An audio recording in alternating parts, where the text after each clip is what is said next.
함께 기도하시겠습니다. 살아계시며 역사하시는 거룩하신 아버지 하나님, 오늘도 저희가 진리의 말씀을 사모하고 하나님의 영광을 나타내고 또 함께 찬송을 부르고자 한자리에 함께 모였습니다. 우리를 고아와 같이 버려두지 아니하시고 항상 함께하여 주시며 우리의 연약함을 주님의 능력으로 강건케 만들어 주심을 진심으로 아버지 하나님께 감사 찬양을 드립니다.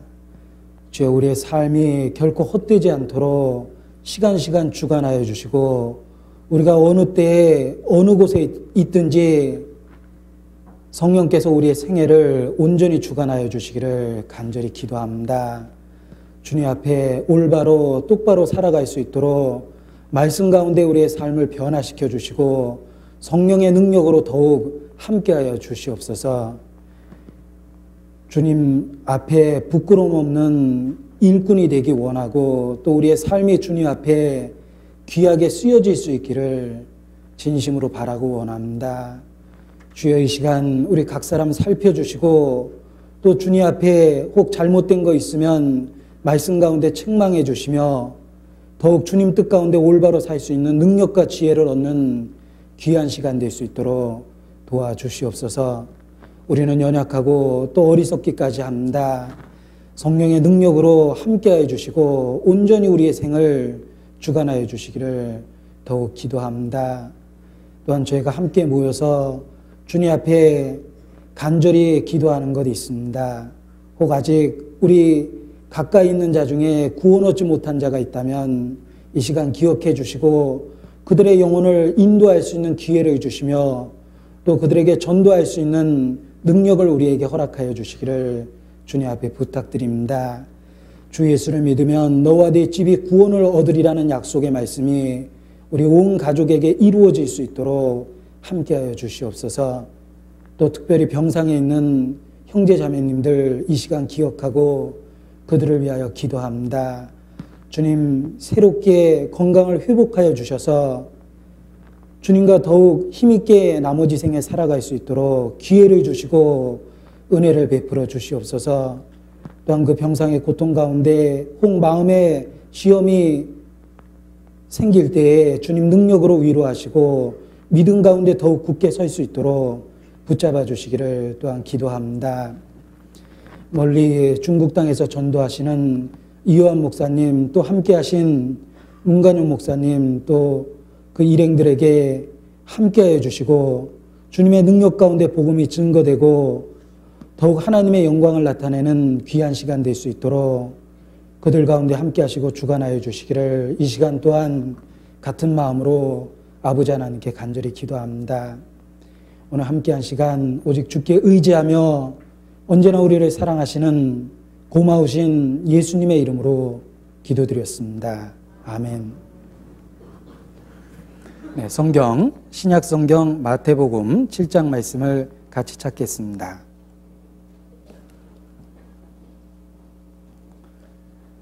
마태복음 7장 13절 신약 성경 10페이지를 같이 보시겠습니다.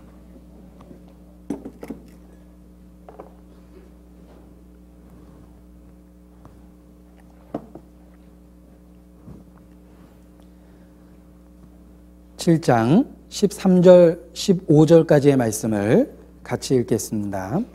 좁은 문으로 들어가라. 멸망으로 인도하는 문은 크고 그 길이 넓어 그리로 들어가는 자가 많고 생명으로 인도하는 문은 좁고 길이 협착하여 찾는 이가 적음이니라. 거짓 선지자들을 삼가라. 양의 옷을 입고 너희에게 나아오나 속에는 노략질하는 일이라. 16절부터는 제가 천천히 읽어드리겠습니다. 그의 열매로 그들을 알지니 가시나무에서 포도를 또는 엉겅퀴에서 무화과를 따겠느냐. 이와 같이 좋은 나무마다 아름다운 열매를 맺고 못된 나무가 나쁜 열매를 맺나니 좋은 나무가 나쁜 열매를 맺을 수 없고 못된 나무가 아름다운 열매를 맺을 수 없느니라. 아름다운 열매를 맺지 아니하는 나무마다 찍혀 불에 던지우느니라.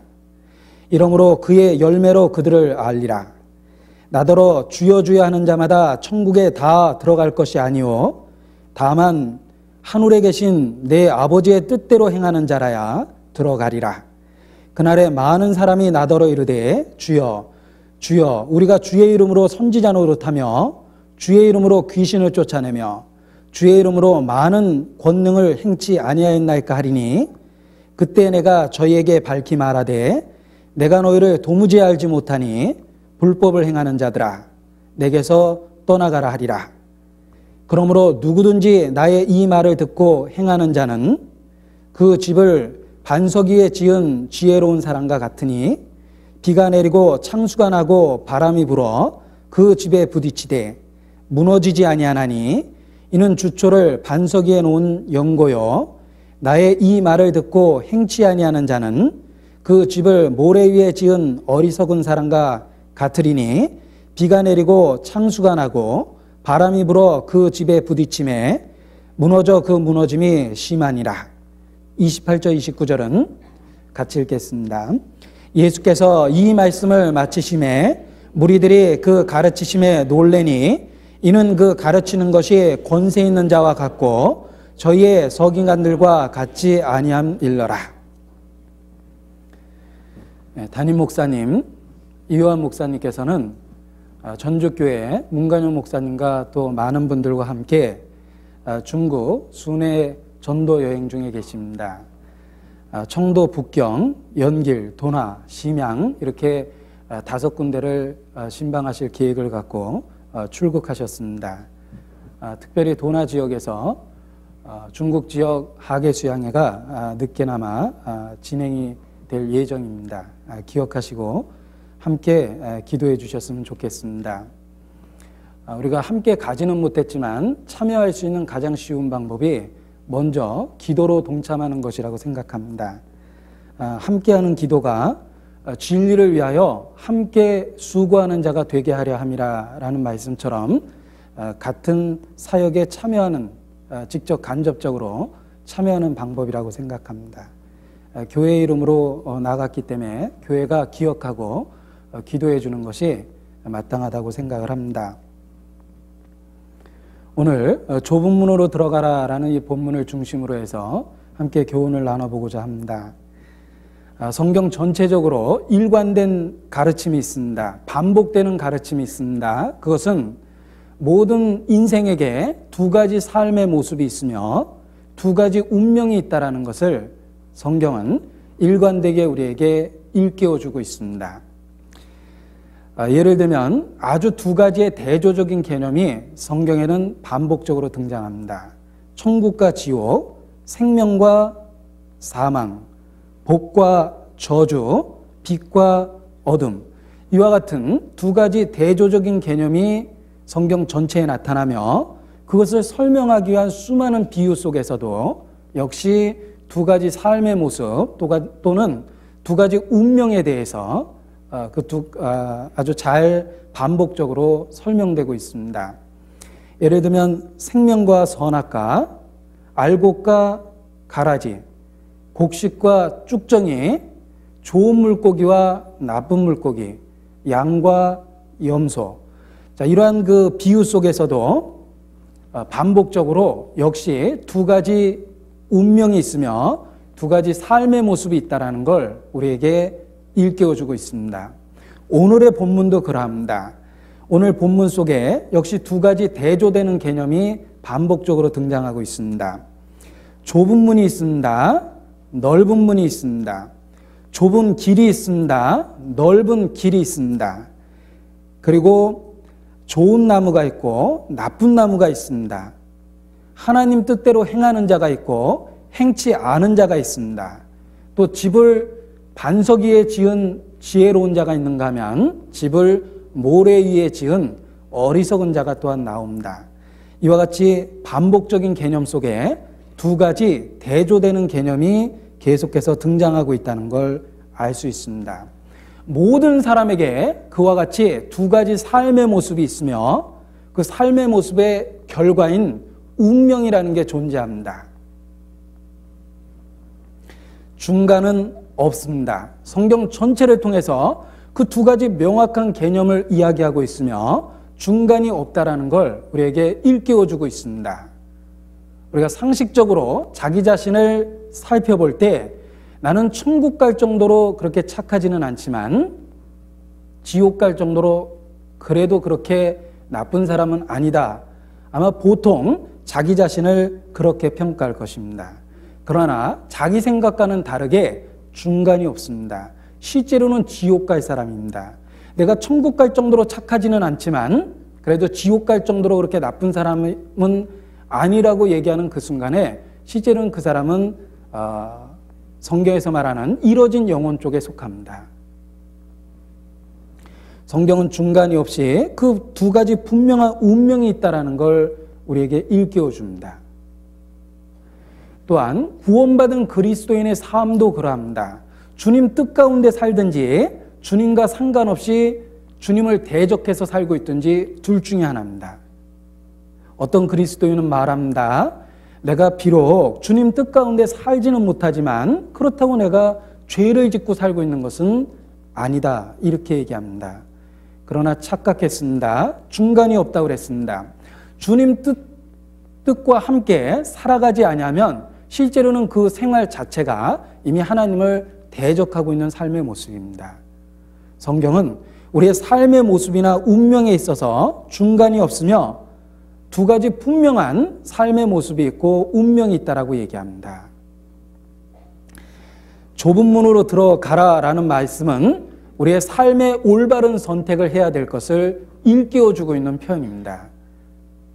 우리는 매일매일의 기회를 갖고 있으며 그 매일의 삶 속에서 어떻게 살아가야 될 건지를 선택해야 됩니다. 좁은 문으로 들어가라라는 명령어는 우리의 삶의 올바른 선택을 일깨워주고 있습니다. 똑같은 내용의 본문이 다른 복음서에도 나타나고 있습니다.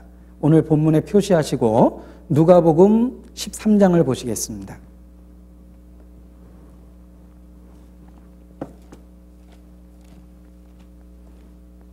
누가복음 13장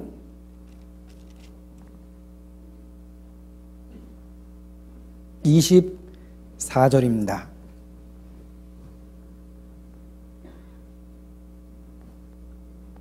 같이 읽겠습니다. 좁은 문으로 들어가기를 힘쓰라. 내가 너에게 이르노니 들어가기를 구하여도 못하는 자가 많으니라. 자, 여기는 좀 더 구체적이고 강하게 표현이 되어 있습니다. 좁은 문으로 들어가라 정도가 아니죠. 좁은 문으로 들어가기를 힘쓰라라고 이렇게 강하게 표현되어 있습니다. 이 힘쓰라는 말을 원래 기록된 원어적인 뜻을 그대로 살리면은 좁은 문으로 들어가기 위하여 필사적으로 싸우라라는 아주 강한 의미의 단어입니다. 우리의 삶의 선택을 올바로 하기 위해서 우리는 필사적으로 싸울 필요가 있습니다. 우리 주변에 수많은 거짓이 있기 때문에 올바른 믿음이 무엇인지 우리는 구하고 찾고 두들기며 그리고 필사적으로 그 길을 향해서 달려가야 될 것을 일깨워주고 있습니다. 성경에 수많은 사건과 이야기가 나타나고 있습니다. 비록 그 중간중간의 이야기를 다르게 해석할 수는 있지만 중요한 것은 결론은 너무나 명확합니다. 성경의 마지막 결론이 무엇입니까? 의의 승리입니다. 하나님의 승리며 의가 최후로 승리를 거둘 것이라는 것에 대한 이야기가 기록되어 있습니다. 성경의 결론은 누구든지 이론 없이 똑같은 결론을 깨닫게 되는데 그것은 선과 의의 승리며 하나님의 최후의 승리에 대해서 기록하고 있습니다. 요한계시록의 마지막 장면은 그동안 악의 대표였던 사탄 그리고 그의 추종자들이 다 불못으로 떨어지는 파멸과 멸망에 대한 기록이며 하나님의 영광된 승리에 대한 기록입니다. 성경의 중간 이야기를 우리가 다르게 해석한다 하더라도 결론은 너무나 분명합니다. 하나님의 승리며 의의 승리며 선의 승리입니다. 왜 하나님께서 성경의 그 마지막 부분을 우리에게 분명하게 기록해 주셨을지 한 번은 생각해 보는 게 필요합니다. 그것은 현재 우리의 삶이 하나님 편에 서야 될 것, 의로운 편에 서야 될 것, 선의 편에 서야 될 것, 진리 편에 서야 될 것을 일깨워 주기 위해서 그러하셨다고 생각합니다. 성경의 마지막은 하나님의 승리요, 의의 승리입니다. 그 승리를 분명하게 기록해서 역사 과정 속에 있는 현재 우리의 삶의 선택을 지혜롭게 하도록 일깨워주고 계십니다. 좁은 문으로 들어가기를 힘쓰라는 말처럼 우리는 하나님 편에 서기 위해서, 하나님의 뜻 가운데 살아가기 위해서, 하나님의 요구하는 의를 우리 삶 속에 이루기 위해서 필사적으로 노력해야 될 것을 일깨워주고 계십니다. 승리는 예정되어 있습니다. 그 예정된 승리에 우리의 삶의 선택으로 참여할 수 있습니다. 누군가가 경마를 하게 될 때 어느 말이 들어올 줄 명확하게 알고 있었다면, 100% 확실히 알고 있었다면 전 재산을 거기다 투자할 겁니다. 너무나 분명한 대가가 들어올 것이기 때문에 그러할 겁니다. 결과를 알고 있는 내기에 지는 사람은 아무도 없으며, 결과를 아는 내기는 모든 것을 다 걸어서라도 그 내기를 하고자 할 겁니다. 하나님은 우리에게 아주 쉬운 선택을 어떤 의미에서 주셨습니다. 왜? 결과를 알고 있는 게임을 주셨습니다. 역사의 결과를 알려주셨죠? 그리고 현재 우리의 삶의 선택이 하나님과 함께 해야 된다는 걸 쉽게, 명확하게 우리에게 가르쳐주고 계십니다. 좁은 문이 있고 넓은 문이 있습니다. 영생으로 가는 길이며 멸망으로 가는 길입니다. 성경은 좁은 문의 결과 하나님의 승리에 대한 것을 보장하고 있습니다. 당연히 우리는 좁은 문 편에 서야 되고 그 길을 기꺼이 택해야 됩니다. 성경에 있는 분명한 결과는 현재 우리의 삶의 선택을 올바로 할 수 있도록 도와주고 있습니다. 에레미야 6장입니다. 같이 보시겠습니다. 구약성경 에레미야 6장 16절입니다.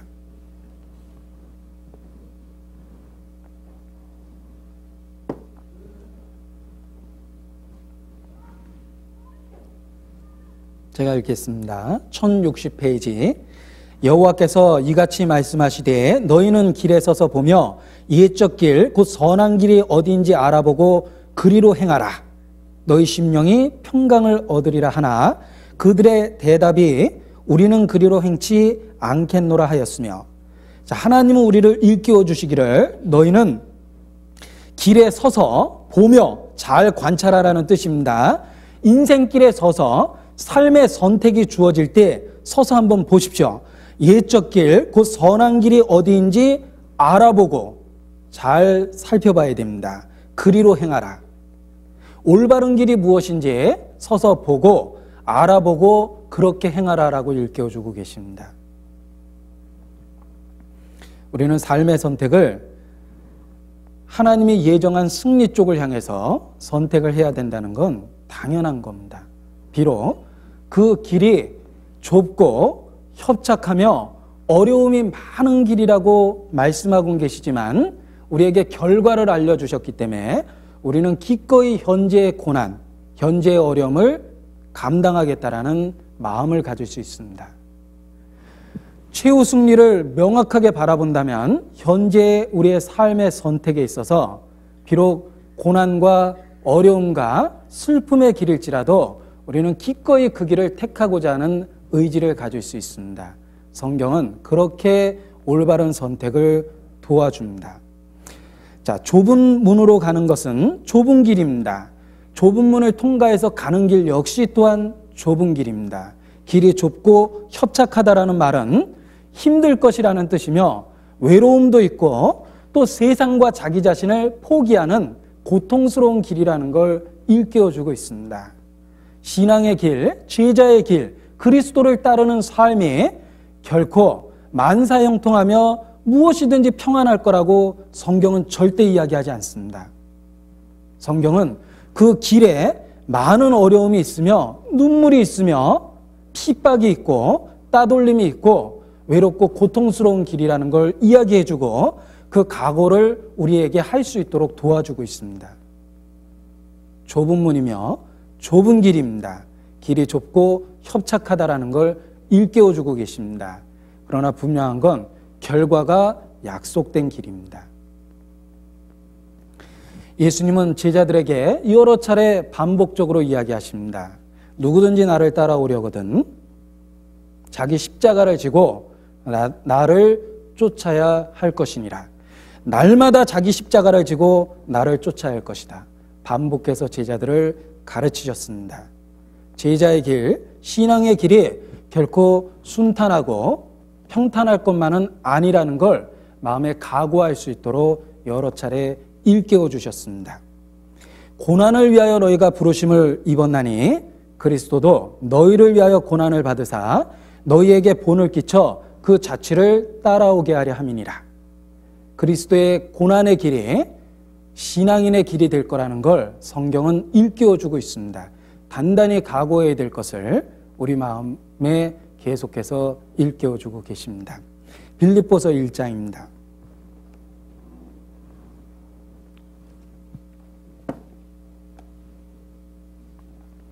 빌립보서 1장 29절입니다.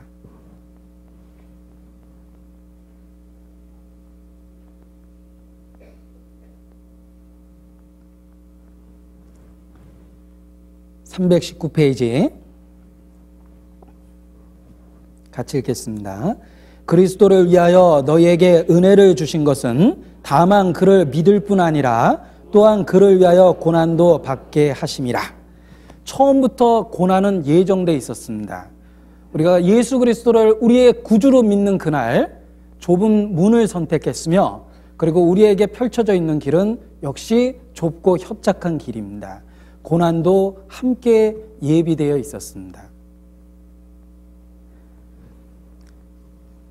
골프공이 처음에는 동글동글 맨들맨들했답니다. 그런데 누군가가 골프공에 그 흠을 내기 시작해서 그 곰보처럼 골프공에 이렇게 흠을 잔뜩 만들었습니다. 그런데 그 흠을 통해서 공기 저항을 덜 받게 되고 골프공이 더 멀리 날아갈 수 있게 되었다라는 사례가 있습니다.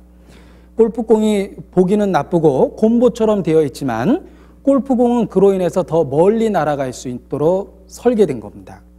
하나님은 그리스도인의 삶 속에 고난을 말씀하시고 고난에 대해서 각오해야 될 것을 일깨워주고 계십니다.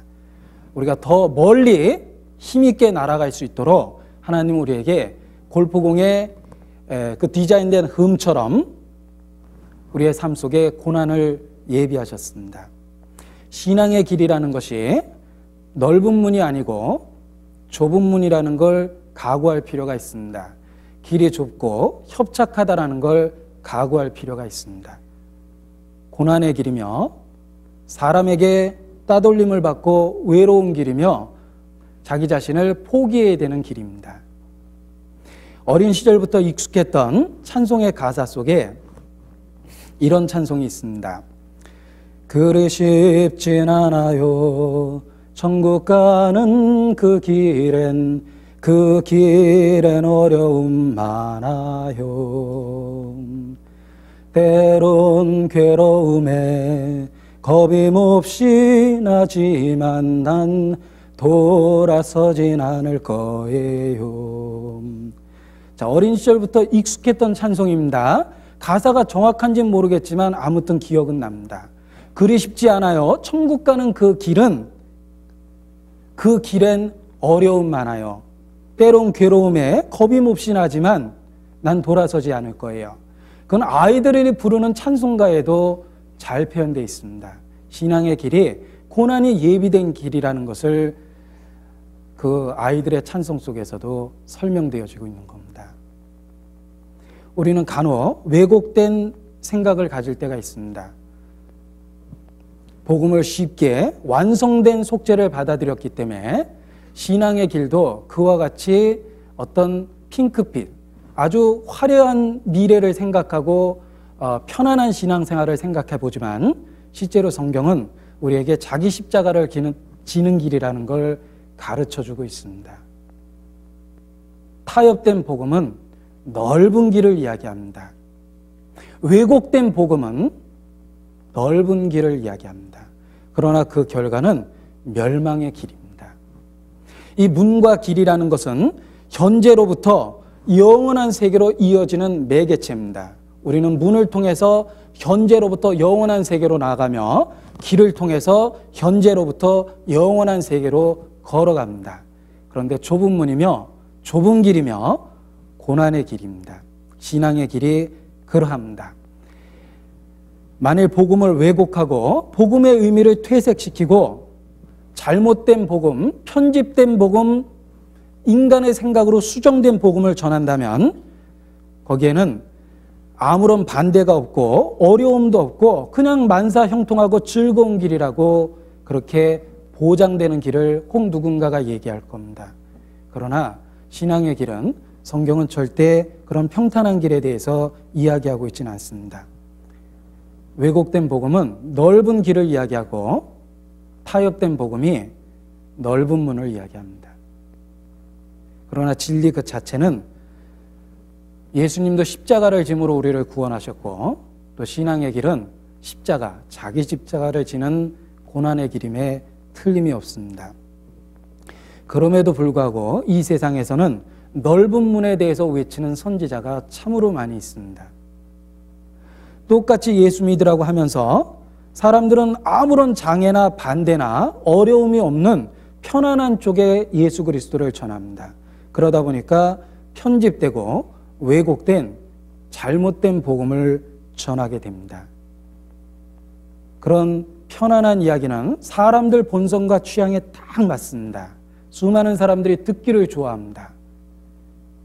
그리고 수많은 사람들이 듣기를 좋아하는 만큼 수요는 공급을 만들어냅니다. 거짓 선지자의 활동이 나타나기 시작합니다. 본성적으로 타협된 복음을 좋아하는 수많은 무리에게 거짓 선지자들이 등장하여 그들의 활동 무대가 만들어지기 시작합니다. 그래서 마태복음 7장 다시 돌아오겠습니다. 많은 사람이 크고 넓은 길을 향해 가며 거짓 선지자를 삼가하라 그랬습니다.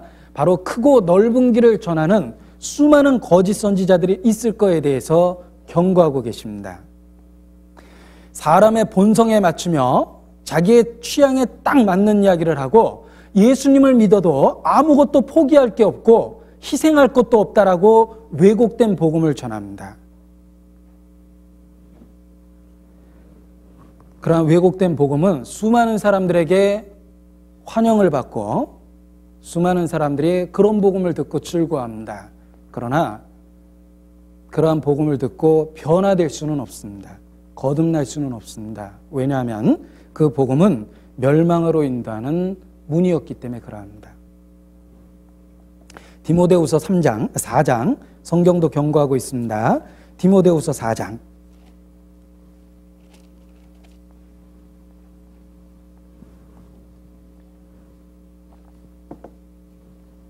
3절, 디모데후서 4장 3절. 때가 이르리니 사람이 바른 교훈을 받지 아니하며 귀가 가려워서 자기의 사욕을 쫓을 스승을 많이 두고 또 그 귀를 진리에서 돌이켜 허탄한 이야기를 쫓으리라. 바울은 복음의 진정한 의미가 퇴색되고 왜곡될 거라는 것에 대해서 잘 알았습니다. 수많은 사람들이 자기의 사욕을 쫓을 스승을 두게 될 것이며 허탄한 이야기를 쫓게 될 것이라고 경고하고 있습니다. 그들의 본성적인 취향에 딱 맞는 아무 희생과 고난이 없는 그런 왜곡된 복음을 받아들이게 될 것에 대해서 또 그것을 전파하는 수많은 선생들이 생길 것에 대해서 바울은 경고하고 있습니다. 요한일서 4장 또 보시겠습니다. 요한일서 4장 5절입니다.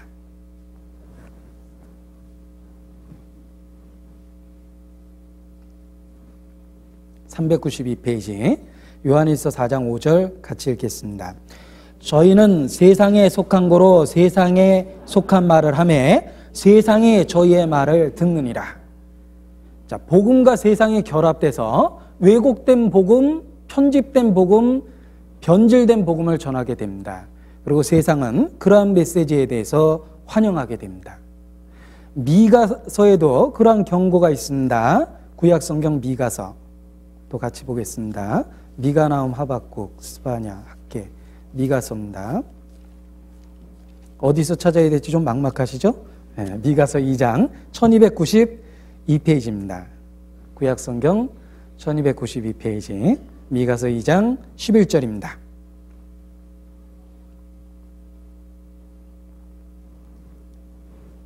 (1292페이지) 미가서 2장 11절 같이 읽겠습니다. 사람이 만일 허망히 행하며 거짓말로 이르기를 내가 포도주와 독주에 대하여 내게 예언하리라 할 것 같으면 그 사람이 이 백성의 선지자가 되리로다. 포도주와 독주는 인생이 즐기는 쾌락, 세상적이고 육신적이고 아주 세상에서 누릴 수 있는 모든 즐거움 같은 걸 표현하는 단어일 겁니다. 선지자가 포도주와 독주에 대하여 내게 예언하리라 할 것 같으면 그 사람이 이 백성의 선지자가 되리라. 타협된 메시지는 타협된 신앙을 갖고 있는 사람이 좋아합니다. 세상에 속한 말을 하면 세상 사람이 좋아합니다. 그 길은 넓고 멸망으로 인도하는 문입니다. 철로역정에도 그러한 왜곡된 신앙에 대해서 경고하고 있는 내용이 들어있습니다. 철로역정에 보면 세욕시, 애전시, 또 탐욕시, 또 구두쇠 이렇게 번역되어 있는 사람들이 모여서 하나님을 찬양하고 크리스찬과 논쟁을 벌입니다. 제가 지금 번역된 단어를 읽었는데 세욕시라는 게 뭐냐면요, 영어로 hold world예요. 세상을 붙잡는 사람이라는 뜻이에요. 세욕, 세상적인 욕망을 갖고 있다는 뜻이고, 애전시, 돈을 사랑하는 사람, 그러니까 money love 이렇게 번역하고요. 구두쇠는 무엇이든지 세상적인 거에 대한 애착을 갖고 있는 사람입니다. 그래서 영어로 Mr. Save All 이렇게 돼 있고, 또 탐욕시, 그러니까 이게 어떤 중요한 교훈을 우화적으로 설명했다는 걸 알 수 있습니다. 바로 철로역정에 하나님을 믿는다고 주장하는 세욕시와 애전시와 구두쇠시와 탐욕시가 모여서 크리스찬과 논쟁을 벌입니다. 그러면서 그들이 말하기를 이렇게 얘기합니다.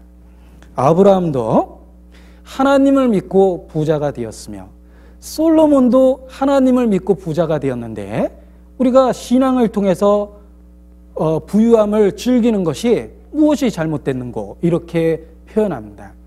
그들이 바로 세상적인 것과 신앙을 함께 소유하려고 하는 타협된 사람들, 종교인이라는 걸 알 수가 있습니다. 넓은 문은 이와 같이 어떤 고난을 이야기하고 있는 신앙을 의미를 바꾸어서 세상적인 것을 약속하는 신앙처럼 바꾸어서 설명해 줍니다. 많은 사람들이 좋아하며 많은 사람들이 받아들입니다. 그리고 받아들인 사람끼리 서로 모여 있으며 서로 인정해주고 서로 위로해주고 서로 지켜 높여줍니다. 너희가 서로 영광을 취하고 하나님께로부터 오는 영광을 구하지 아니하니 어찌 나를 믿을 수 있느냐. 예수님이 그 당시의 사람을 꾸짖은 것처럼 타락된 기독교 속에 똑같은 일이 재현되고 있습니다. 서로 영광을 취하고 서로 인정해주고 서로 그것이 정상인 것처럼 높여줍니다. 그러나 성경은 그것이 분명하게 넓은 길이고 넓은 문이라고 이야기합니다. 멸망으로 인도하는 길이라는 것을 우리에게 경고하고 있습니다. 수많은 거짓 선지자의 활동이 있습니다. 넓은 문 앞에서 그것을 소개하고 수많은 사람을 그리로 이끄는 많은 타협된 거짓 선지자가 있습니다. 성경의 많은 부분이 그 거짓 선지자에 대한 경고로 이루어져 있습니다. 이는 너희로 속지 않게 하려 함이라 라는 말씀처럼 올바른 신앙이 무엇인지 가르쳐주기 위해서 거짓 선지자의 특징을 그와 같이 표현했다고 생각합니다. 미가서 3장 5절 거짓 선지자에 대한 구절을 제가 몇 구절 읽어보겠습니다. 미가서 3장 5절 내 백성을 유혹하는 선지자는 이에 물면 평강을 외치나 그 입에 무엇을 채워주지 아니한 자에게는 전쟁을 준비하는도다. 잘 갖다 바치면 복 받는다고 그럽니다. 11절 그 두령은 뇌물을 위하여 재판하며 그 제사장은 삭을 위하여 교훈하며 그 선지자는 돈을 위하여 점치면서 오히려 여호와를 의뢰하여 이르기를 여호와께서 우리 중에 계시지 아니하냐 재앙이 우리에게 임하지 아니하리라 하는도다. 물질적인 이익과 관련돼서 사역을 합니다. 그들의 사역의 중심은 물질입니다. 선지자는 돈을 위하여 점치고 제사장은 삭을 위하여 교훈하면서도 하나님이 자기 편에 있다라고 큰 소리칩니다. 그들의 위선에 대해서 성경은 여러 차례 반복적으로 폭로하고 있습니다. 속지 않게 하기 위한 겁니다. 에스겔 13장입니다. 에스겔 13장 3절.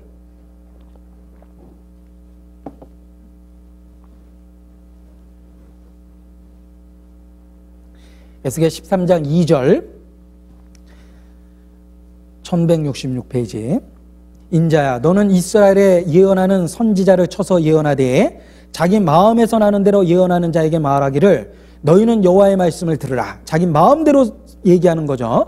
주 여호와의 말씀에 본 것이 없이 자기의 심령을 따라 예언하는 우매한 선지자들에게 화가 있을진저. 10절을 같이 읽겠습니다. 이렇게 칠 것은 그들이 내 백성을 유혹하여 평강이 없으나 평강이 있다 함이라. 혹 이 담을 쌓을 때에 그들이 회치를 하는도다. 평강이 없는데 평강이 있다라고 그러죠? 지금 죽으면 지옥 갈 사람한테 하나님의 자녀라고 가르칩니다. 16절. 이들은 예루살렘에 대하여 예언하여 평강이 없으나 평강의 묵시를 본다는 이스라엘의 선지자들이니라. 나 주 여호와의 말이니라. 다 거짓 선지자입니다. 하나님은 재앙을 이야기하고 있는데 그들은 평안을 이야기합니다. 하나님은 심판에 대해서 경고했는데 거짓 선지자는 그들을 평안하게 잠재우고 있습니다. 19절. 너희가 두엄큼의 보리와 두어 조각의 떡을 위하여. 그들이 왜 그런 짓을 하는지 잘 폭로가 되어 있죠? 이익입니다. 자기의 명예와 물질적인 이익 때문에 그러합니다. 두엄큼의 보리와 두어 조각 떡을 위하여 나를 내 백성 가운데서 욕되게 하여 거짓말을 고지듣는 내 백성에게 너희가 거짓말을 지어 죽지 아니할 영혼을 죽이고 살지 못할 영혼을 살리는도다. 회개하라고 외쳐야 될 사람한테 하나님을 믿으니 복이 있다라고 외칩니다. 살지 못할 영혼을 살리고 하나님 앞에 잘못된 메시지를 전합니다. 22절, 23절 같이 읽겠습니다. 내가 슬프게 하지 아니한 의인의 마음을 너희가 거짓말로 근심하게 하며 너희가 또 악인의 손을 굳게 하여 그 악한 길에서 돌이켜 떠나 삶을 얻지 못하게 하였은즉 너희가 다시는 허탄한 묵시를 보지 못하고 전복도 못할지라. 내가 내 백성을 너희 손에서 건져내리니 너희가 나를 여호와인 줄 알리라 하셨다 하라. 악인의 손을 굳게 하고 그 악한 길에서 돌이켜 떠나 삶을 얻지 못하게 하였은즉. 이 거짓 선지자의 메시지에는 악을 떠나라, 회개하라, 그 사람에게 심판이 있다는 걸 경고하지도 않으며 그리고 그 사람이 그 악을 버려야 돼야 된다라는 그 중대한 메시지를 생략합니다. 성경은 이와 같은 많은 거짓 선지자에 대해서 경고하며 그 거짓 선지자를 삼가하라고 우리를 일깨워주고 있습니다. 생명으로 인도하는 문과 그 길은 좁고 협착합니다. 예수님은 제자들을 부를 때 적은 무리여 두려워 말라 이렇게 사랑스럽게 부르셨습니다. 근데 그 적은 무리라는 말이 거의 없다라는 아주 부정적인 의미가 강한 단어입니다. 아주 소수의 무리가 예수님을 따르고 있었습니다. 적은 무리입니다. 이 복음은 정말 생명 없는 복음은 소수의 것입니다. 그러나 수많은 사람들이 왜곡되고 편집된 잘못된 복음을 취하고 있습니다. 모든 사람이 칭찬하면 너희에게 화가 있다.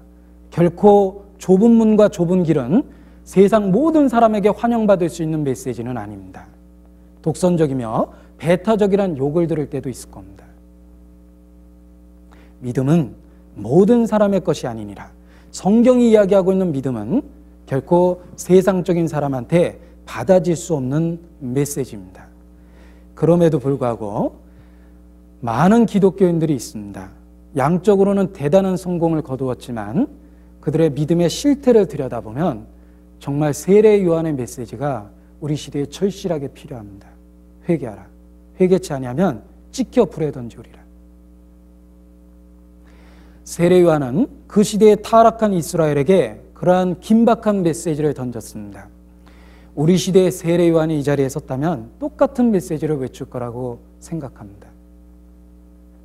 자기 자신이 정말 성경적인 믿음을 갖고 있는지, 정말 길이 좁고 협착한 좁은 문을 통해서 좁은 길을 가고 있는지 자기 자신을 성경을 통해서 확인해야 됩니다. 다수의 방종과 다수의 타락을 이유 삼아서 자기를 다수 속에 섞으면 절대 안 됩니다. 출애굽기 23장을 보시겠습니다.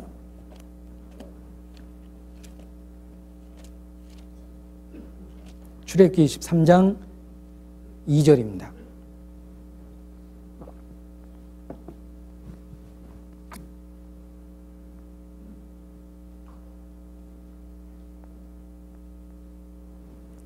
같이 읽습니다. 다수를 따라 악을 행하지 말며 송사의 다수를 따라 부정한 증거를 하지 말며. 다수, 우리는 다수편에 서는 것이 아주 쉽습니다. 소수라는 것은 참으로 어려운 일입니다. 그러나 우리가 항상 선택할 때 어느 것이 하나님의 뜻이며 어느 것이 성경적인지 그 편에 서는 것이 중요합니다. 그래서 우리 마음에 분명하게 결심하고 의지를 굳게 해야지만 정말 타협과 타락의 시대에 순전한 믿음을 간직할 수 있고 주님 앞에 넉넉히 설 거라고 생각합니다. 좁은 문으로 들어가기 위해서 성경은 우리에게 경고하는 메시지를 주셨습니다. 거짓 선지자를 삼가하라. 거짓 선지자가 무엇입니까? 어떤 길은 사람의 보기에 바르나 필경은 사망의 길이니라. 우리가 생각하기에는 옳아 보일 수 있습니다.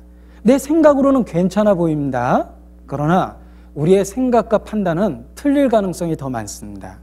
내 생각과 판단으로 보지 말고 성경으로 돌아와서 성경의 기준을 갖고 하나님이 주시는 관점에서 다시 한번 봐야 됩니다. 우리 주변에 그럴듯해 보이는 삶의 길이 여러 가지 있습니다. 그러나 필경은 사망의 길일 거라고 경고하고 계십니다. 올바른 선택을 위해서 거짓 선지자가 무엇인지 구체적으로 생각해 보는 것이 필요합니다. 그래서 거짓 선지자가 어떠한 특징을 갖고 있는지에 대해서 하나하나 생각해 보고자 합니다. 마태복음 7장입니다. 본문을 다시 보겠습니다. 15절.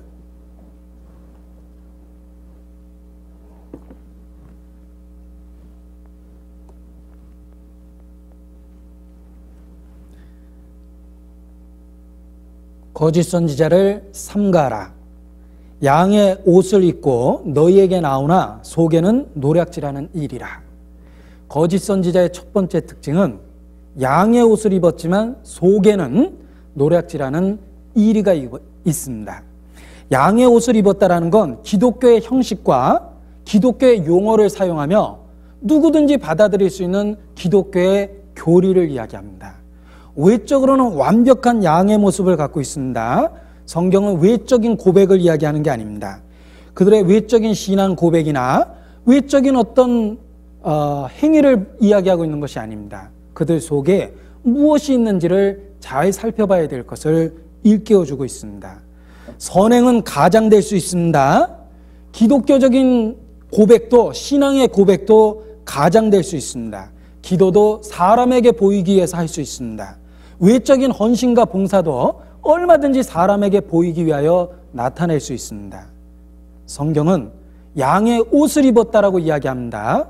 결코 외모에 현혹되지 말고 그 중심부터 보라고 이야기하십니다.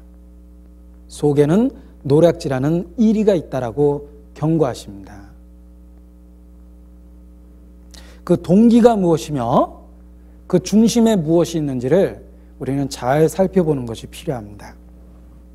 지혜는 그 행한 일로 인하여 옳다 인정함을 얻느니라 라는 말씀처럼 올바른 지혜는 그 결과에 있어서 올바른 결과가 나타납니다.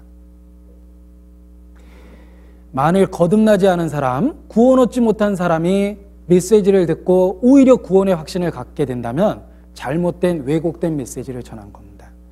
거듭나지 않은 사람이 하나님의 말씀을 들을 땐 불안하고 답답하고 자기 자신에 대해서 고민하는 게 정상이며 그런 메시지가 전해져야 됩니다. 만일 그 마음속에 세상에 대한 죄가 가득하고 자기중심적이고 육신적임에도 불구하고 위로가 되는 메시지만 들려온다면 그걸 전하는 사람은 잘못된 거라고 생각합니다. 하나님 바깥에 있는 사람에게 끊임없는 책망이 되고 두려움을 주고 떨게 만들고 마침내 죄를 자백하고 돌이키게 만드는 그런 메시지가 필요합니다.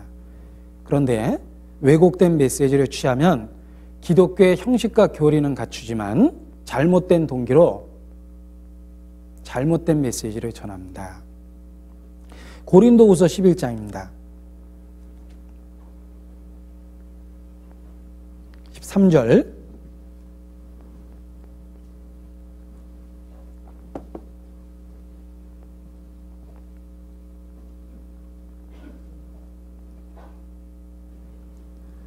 (13절로) 15절까지 읽으시면서 가장한다라는 말에 밑줄을 한번 쳐보겠습니다.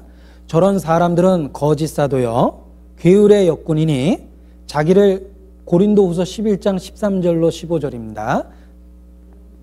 제가 잘못 얘기했나 봐요. 네. 고린도후서 11장 13절로 15절 가장한다라는 말에 밑줄을 치면서 같이 읽겠습니다. 저런 사람들은 거짓 사도요 괴율의 역군이니 자기를 그리스도의 사도로 가장하는 자들이니라. 이것이 이상한 일이 아니라 사단도 자기를 광명의 천사로 가장하나니 그러므로 사단의 일꾼들도 자기를 의의 일꾼으로 가장하는 것이 또한 큰일이 아니라 저희의 결국은 그 행위대로 되리라. 가장한다라는 말을 3번이나 반복하셨습니다. 양의 옷을 입고 있습니다. 기독교의 형식을 취하고 있습니다. 기독교의 용어를 사용합니다. 기독교에서 보편적으로 받아들이는 교리를 설명합니다. 그러나 그 중심과 동기 속에 자기중심적이고 세상적인 것이 가득하며 그리고 정말 이리처럼 어떤 경제적인 목적과 이익을 탈취하기 위한 것이 그 안에 들어있습니다. 독일의 한 심령학자가 평생 악령을 연구했는데 그 악령도 이름이 있다는 걸 알았어요. 악령들이 이름으로 불려지는데 그 이름을 조사하는 중에 아주 놀라운 결과를 발견을 했습니다. 대부분의 악령들이 사용하는 이름 중에 가장 많이 사용하는 이름은 예수입니다. 악령이 이왕 흉내낼 거 최고로 흉내내려고 하겠죠? 악령이 사용하는 제일 많은 이름이 예수랍니다. 그래서 2000년 기독교 역사 속에 예수 이름을 들먹이면서 타락된 사람이 그렇게 많은 겁니다. 그들의 신앙이 그들의 생활을 구별해주고 죄로부터 돌아서게 만든 게 아니라 타협되고 자기중심적이 되게 만들었습니다.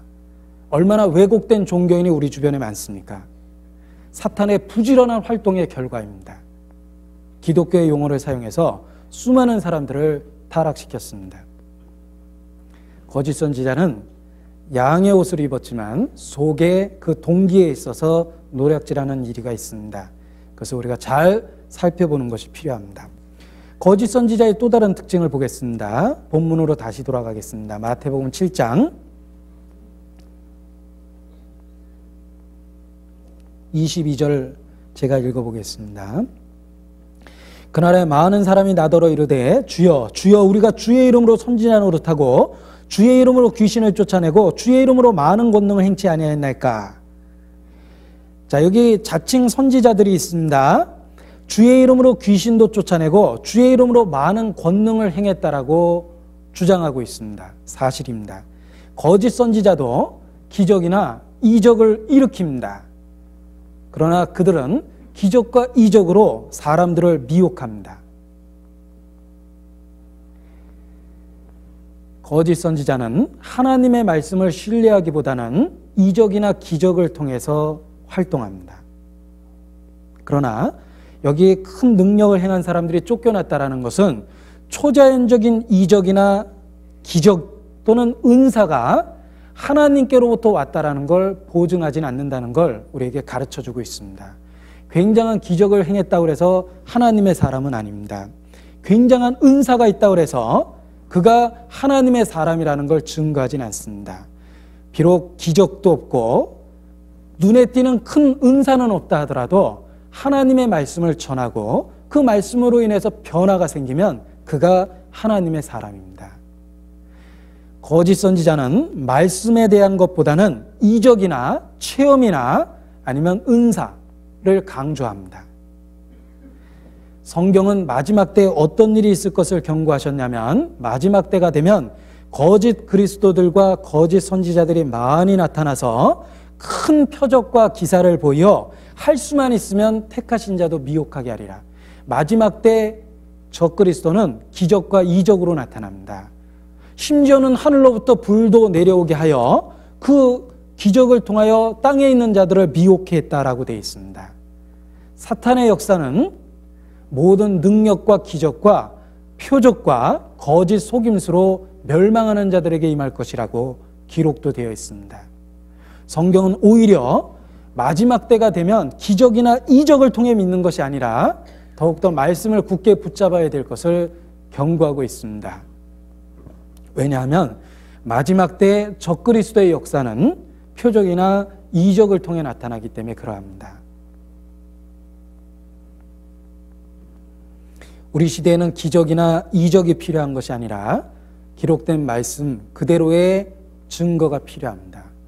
역사 속에서 그 말씀을 통해 수많은 사람들이 구원을 받고 삶의 변화를 겪었습니다.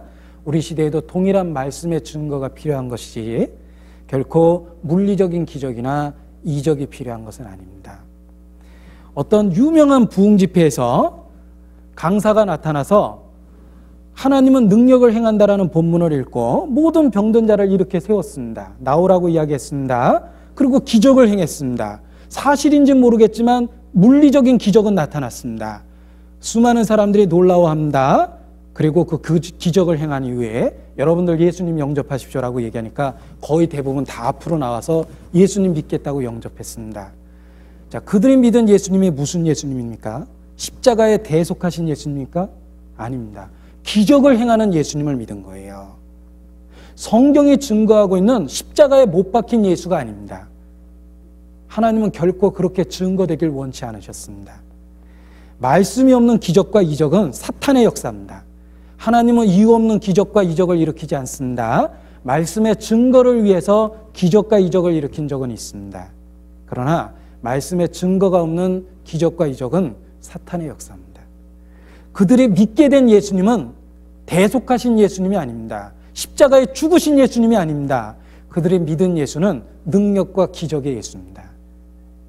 능력과 기적 때문에 예수님을 믿게 된다면 또 다른 초자연적인 기적이 나타날 때 그는 그 기적 때문에 올바른 신앙에서 떠나가게 됩니다. 만일 잘못된 교리를 갖고 있는 자가 더 큰 기적을 행한다면 그는 그 다음날 틀림없이 거기에 앉아 있을 겁니다. 하나님은 결코 이 마지막 때에 이적이나 기적을 통해 복음이 증거되길 원치 않으셨습니다. 그거는 미혹의 수단이 될 거라고 오히려 경고하셨습니다. 자칭 복음적이라고 주장하는 사람들이 있습니다. 교리는 아주 복음적입니다. 그런데 그들이 발행하는 잡지와 신문을 보면 거기 간증이 나와 있는데 그 간증은 죄인이 구원받았다라는 간증은 거의 없습니다. 어떻게 죄사함을 받았는지에 대한 간증이 아닙니다. 자기가 무슨 질병에 걸렸는데 어떻게 나았다. 내가 사업이 어떻게 망했는데 기적적으로 어떻게 회복됐다. 그들이 나타내고 증거하는 예수님은 결코 십자가에 못 박힌 예수님이 아닙니다. 그러면서도 용어는 복음적이라고 그럽니다. 그렇지 않습니다. 말씀의 증거가 없는 외적인 표적과 기적은 오히려 사탄의 역사입니다. 모세가 기적을 행할 때 기억해야 될 것은 애굽의 술사들도 똑같은 기적을 행했습니다. 기독교 역사 속에 있는 종교적인 표적은 이단적인 단체에서 훨씬 더 많았습니다.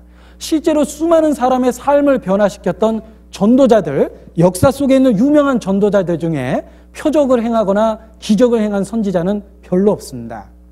그들은 말씀을 전한 전도자였습니다. 우리 시대에 뭔가 말씀과 다른 왜곡된 그런 기독교를 갖고 있는 사람이 너무너무 많습니다. 그래서 간증을 해도 그 간증의 내용 속에 자기의 죄성을 발견하고 고통스러웠던 고백이나 그 죄를 어떻게 해결했는가에 대한 대속에 대한 이야기는 전혀 나타나지 않고 자기들의 초자연적인 체험을 주로 이야기합니다.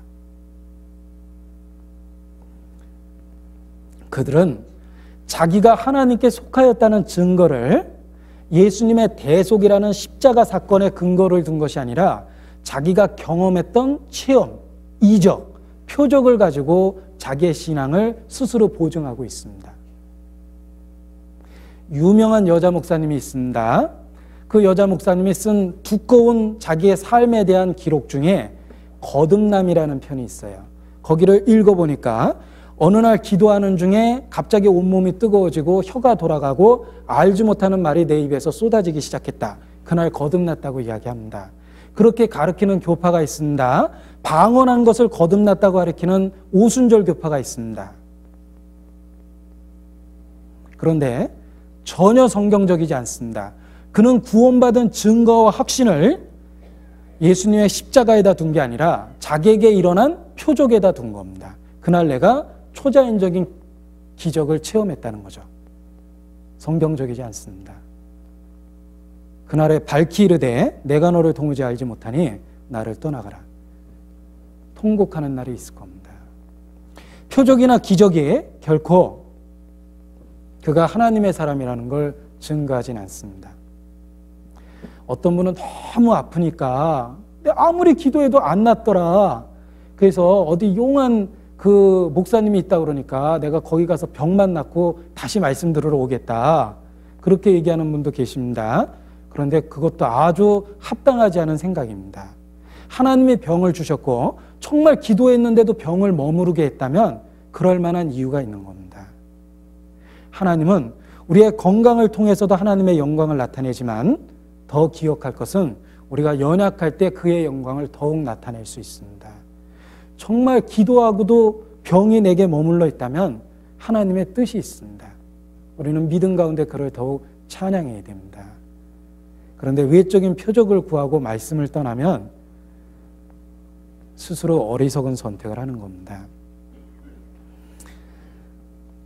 누가복음 10장을 보시겠습니다. 누가복음 10장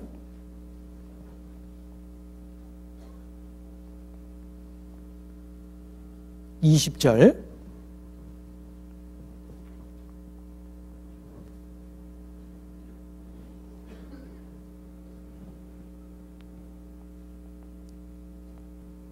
같이 읽겠습니다.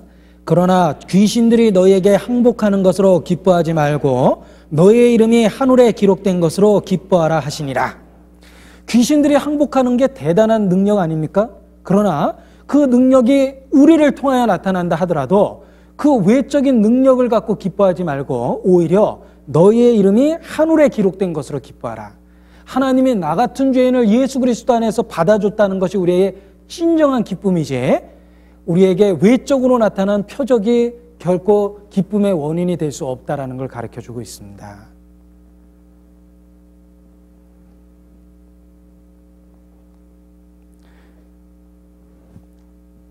구원의 확신을 누리는 그리스도인이 성경 말씀과 함께 살아가고 있습니다. 그에게 표적이 나타난 적도 없고 기적이 보여진 적도 없습니다. 어떤 다른 사람에게 얘기할 수 있는 초자연적인 체험도 없었습니다. 그러나 분명한 건 자기가 하나님 앞에 얼마나 큰 죄인인가 알고 두려움 속에 떨고 있었을 때 예수 그리스도께서 자기를 어떻게 긍휼히 여기셨고 자기를 어떻게 완전하게 죄로부터 구원해 주셨는가 하는 분명한 체험과 간증이 있습니다.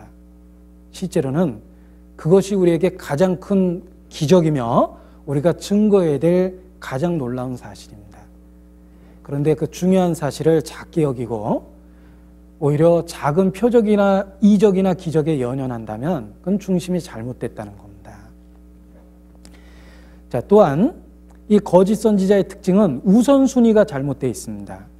사람이 떡으로만 살 것이 아니라 하나님 입에서 나오는 모든 말씀으로 살 것이니라. 떡도 필요하지만 하나님의 말씀이 필요하다고 이야기합니다.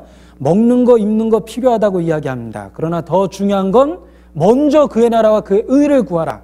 성경은 우선순위에 대한 이야기를 하고 있습니다. 그런데 거짓 선지자는 그 우선순위를 바꿔서 이야기합니다. 영혼에 대한 부분은 작게 여기고 현실적이고 물질적인 것을 크게 이야기합니다. 성경에 있는 중요한 이야기는 작게 여기고 작은 이야기를 확대합니다. 하나님이 크다라고 이야기하는 게 무엇입니까? 예수 그리스도의 죽음입니다. 그런데 그거는 기본이고 상식이고 성경에 있는 부수적인 걸 강조합니다. 그러면서 점점 왜곡된 잘못된 메시지를 갖게 되는 겁니다. 어떤 남자가 사랑하는 약혼자에게 정말 귀한 보석을 준비해서 자기의 마음을 담아서 그 보석을 선물을 했습니다. 근데 별로 반응이 없어요. 그래가지고 찾아가서 지난번에 준 선물 받았냐고 물어보니까 이 여자가 그 안에 들은 보석 얘기는 안 하고요. 그 포장지 디자인이 굉장히 산뜻하더라고. 포장지가 너무 이뻤다고. 그거 외엔 다른 얘기 없냐고. 그 배달해 준 사람이 인상이 참 좋더라고. 그 상자는 참 견고하게 만들었더라고. 정말 실망시킬 겁니다. 그가 준비해서 간 것은 보석입니다.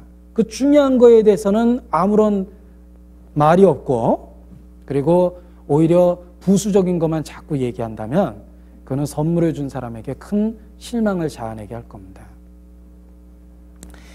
예전에 저희 큰 매형이 결혼하기 위해서 저희 집에 왔습니다. 사위될 사람이 왔기 때문에 저희 어머니께서 여러 가지 음식을 준비했습니다.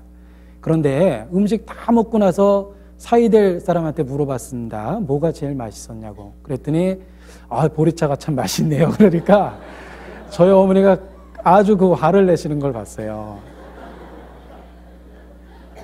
그 아주 힘들여서 많은 음식을 준비했는데 다 먹고 나서 보리차가 맛있다 그러니까 얼마나 실망이 됩니까? 핵심이 흐려졌죠? 중심이 잘못됐습니다. 우선순위가 잘못된 것도 크게 잘못된 거예요. 마태복음 23장입니다.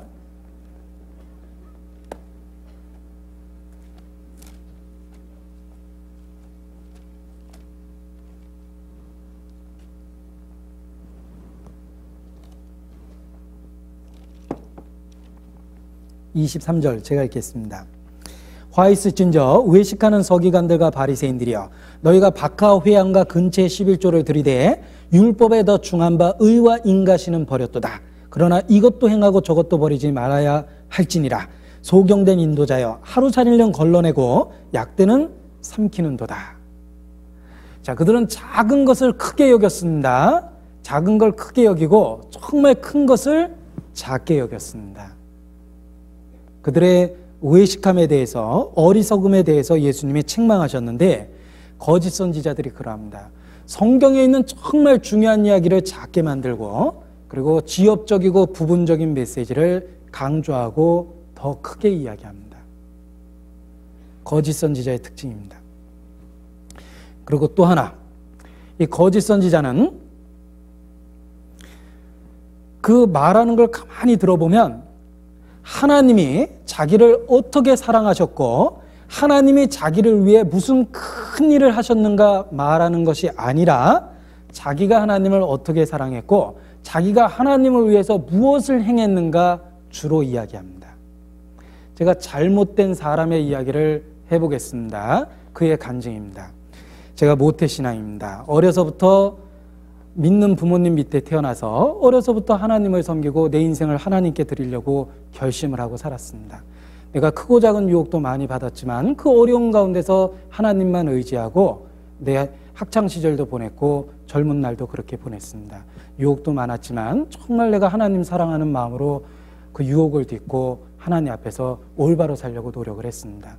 그리고 하나님 뜻 가운데서 내가 무엇이 하나님의 뜻일까 생각하는 중에 하나님을 위해서 큰 일을 할까 해서 전도하는 일을 했고 이렇게 전도하는 사람이 됐습니다. 전도한 이후에도 내가 하나님을 위해서 많은 일을 했고 전도도 참 많이 했습니다. 자, 그 말이 하나도 이상하게 안 들립니까? 굉장히 이상한 얘기입니다. 그것이 사실이다 하더라도 하나님이 그 사람을 위해서 한 일이 너무 크니까 실제로는 그 얘기가 정상적인 그리스도인에게는 안 나옵니다.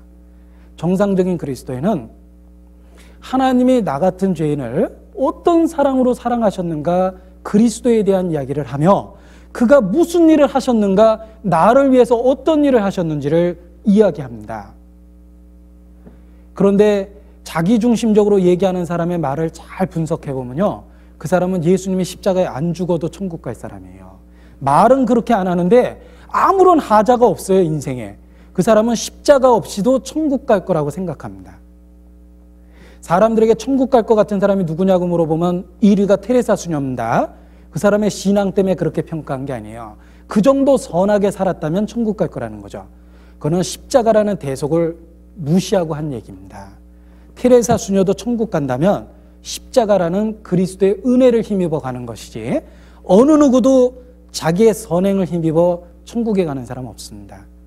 물론 말로 예수님의 십자가 없이 천국 간다고 얘기하는 사람은 아무도 없습니다. 그는 기독교의 기본이기 때문에 당연히 예수님의 십자가를 거론하지만, 그러나 그들의 말하는 중심은 자기가 행한 일입니다. 마치 행위에 대한 보상으로 천국에 갈 것처럼 자기 공로를 중심으로 이야기합니다. 여기 쫓겨났던 선지자들이 그랬죠? 내가 주의 이름으로 선지자 노릇하고 많은 권능을 해가고 내가 귀신도 쫓아냈다. 자기가 하나님을 위해서 무슨 일을 했는가 얘기했습니다. 결정적인 게 빠져있죠? 하나님이 자기를 위해서 무엇을 하셨는가가 없어요. 천국은 내가 하나님을 위해서 무엇을 했는가로 가는 게 아닙니다. 하나님이 나를 위해서 무엇을 하셨는가 때문에 천국에 가는 겁니다. 그런데 거짓 선지자는 그것을 왜곡해서 자기가 하나님을 위해서 한 일을 중심으로 신앙을 갖고 있습니다. 요한일서 4장입니다.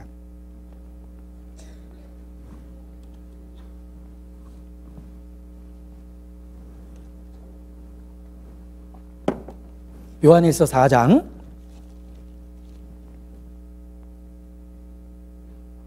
19절 제가 읽겠습니다. 우리가 사랑함은 그가 가로 열고 가로 닫고 우리를 사랑하셨습니다. 자, 이거 시험 봐서 한번 물어보죠. 가로 중에 알맞은 말은, 우리가 사랑함은 그가 정말 우리를 사랑하셨습니다. 아니죠? 그가 먼저 우리를 사랑하셨습니다. 먼저라는 말이 아주 중요한 거예요. 성경은 하나님이 먼저 우리를 사랑했다는 이야기를 합니다. 우리가 왜 천국에 가게 됐냐면 하나님이 우리를 사랑하셔서 가게 된 거예요. 하나님이 세상을 이처럼 사랑하사 독생자를 주셨으니 하나님이 하신 그 일로 인하여 저를 믿는 자마다 멸망치 않고 영생을 얻게 된 겁니다.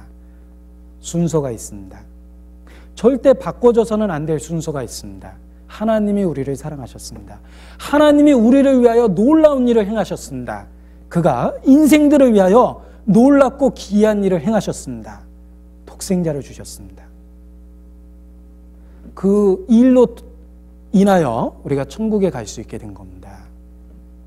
그런데 많은 사람들의 간증의 중심 속에 자기가 있습니다. 자기가 행한 일이 있습니다. 자기의 삶의 배경이 있습니다.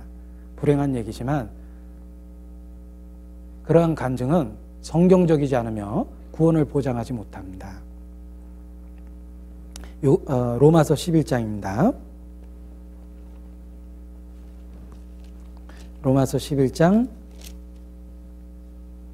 35절 36절입니다.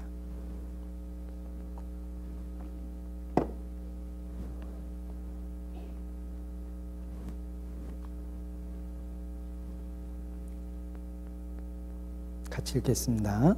누가 주께 먼저 드려서 갚으심을 받겠느냐? 이는 만물이 주에게서 나오고 주로 말미암고 주에게로 돌아감이라. 영광이 그에게 세세에 있으리로다. 아멘. 누가 먼저 주께 드려 갚음을 받겠느냐? 우리의 희생이나 헌신이나 결단을 통해서 하나님이 우리에게 보응해 주시는 게 아닙니다. 하나님이 먼저 우리에게 주셨습니다. 사랑은 하나님께 있습니다. 하나님이 우리를 사랑하셨습니다. 사랑은 여기 있으니 우리가 하나님을 사랑한 것이 아니요 하나님이 우리를 사랑하셨습니다. 그 중심, 하나님께로부터 출발해야 됩니다.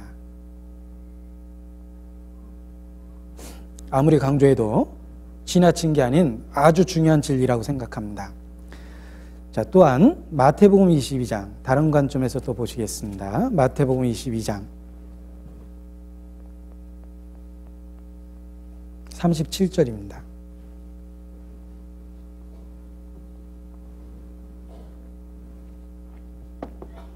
예수께서 가라사대 내 마음을 다하고 목숨을 다하고 뜻을 다하여 주 너희 하나님을 사랑하라 하셨으니 이것이 크고 첫째 되는 계명이요.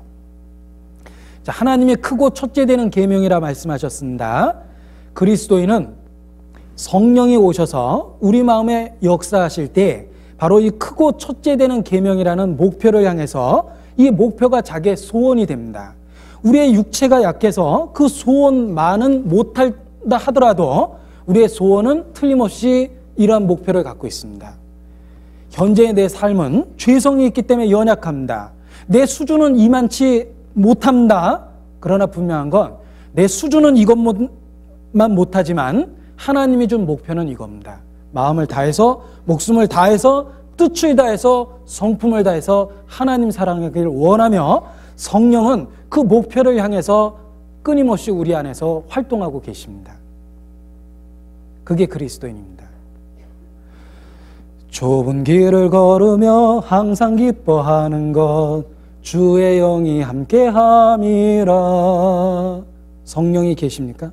성령이 함께 하시면 좁은 길을 걷게 되며 성령은 우리 마음속에 목표를 줍니다. 하나님 뜻대로 살고자 하는 소원을 줍니다. 그건 절대 거짓이 아닙니다. 마음을 다하고 목숨을 다하고 뜻을 다하여 그를 사랑하기 원하며 그를 생명보다 더 귀히 여깁니다. 그렇게 살지 못하는 자기를 답답해할지언정 목표는 틀림없이 그러합니다. 그러나 거짓 선지자는 타협된 기준을 줍니다. 부분적인 순종을 이야기합니다. 부분적인 순종, 자기가 정해놓은 한계 내에서 활동하도록 만듭니다. 거짓 선지자의 가르침이 그러합니다. 하나님은 우리의 일부를 원하시는 게 아닙니다. 전부가 아니면 받지 않으십니다. 하나님은 우리의 모든 것을 원합니다.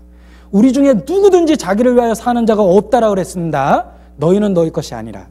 그리스도께서 값을 주고 사신 바 되었다 그랬습니다. 소유권이 바꿔 있습니다. 우리의 소유권은 예수 그리스도에게 가 있습니다. 우리는 그것을 마음 깊이 인정하며 그 소원을 향해서 그렇게 살아가고자 성령과 함께 활동합니다. 그런데 종교는, 거짓 선지자는 부분적인 한계와 부분적인 순종이 다인 것처럼 그렇게 이야기합니다. 자기가 정해놓은 한계 내에서 순종하고 자기가 정해놓은 부분 안에서만 순종합니다. 그리고 자기가 최선을 다했다라고 스스로 자유하며 만족해하기까지 합니다. 거짓 선지자의 가르침을 받았고 거짓 선지자의 표준을 가진 겁니다. 부분적인 순종은 거짓입니다. 하나님은 우리 전부, 우리의 존재 의미를 원하십니다. 내가 그리스도와 함께 십자가에 못 박혔나니 그런즉 이제는 내가 산 것이 아니라 삶의 의미, 존재의 목적, 삶의 가치를 주님 안에 두기를 요구하십니다. 그분은 그럴 만한 권리가 있습니다. 왜? 우리를 값을 주고 구속하셨기 때문에 그러합니다. 그런데 부분적인 순종을 가르치고 어떤 한계 내에서만 이야기한다면 그가 거짓 선지자입니다. 우리의 삶을 포기하고 하나님의 계획 속에 우리가 들어가야 되는데 잘못하면 어떻게 되냐면 자기 인생 속에 하나님을 끌어들입니다. 자기 인생은 원래 내 인생은 나의 것이죠. 그러니까 내 계획을 가지고 내 생각을 가지고 내 인생을 살아갑니다. 그러고서 내 인생 속에 하나님을 끌어들이는 거죠. 자기 삶의 목적을 위해서 신앙을 이용합니다. 그게 거짓된 가르침입니다.